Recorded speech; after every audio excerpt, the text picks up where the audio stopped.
Bismillahirrahmanirrahim. Hatoizu mantasha, hatozilu mantasha. In fact, I'm Professor Dr. Arabella Bhutto, Vice Chancellor, SABS University of Art, Design and Heritage, Jamshoro, but then again a Vice Chancellor for University of Sufism and Modern Sciences, Bhiksha.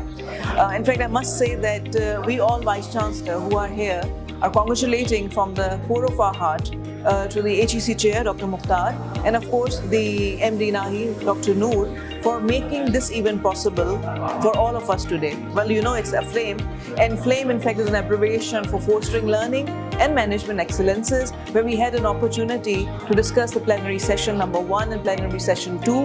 In fact, in plenary session 1, I was a participant, I was also one of the panel discussant, and what we talked about there is how through training the leadership of faculty and management, the quality of individuals can be enhanced.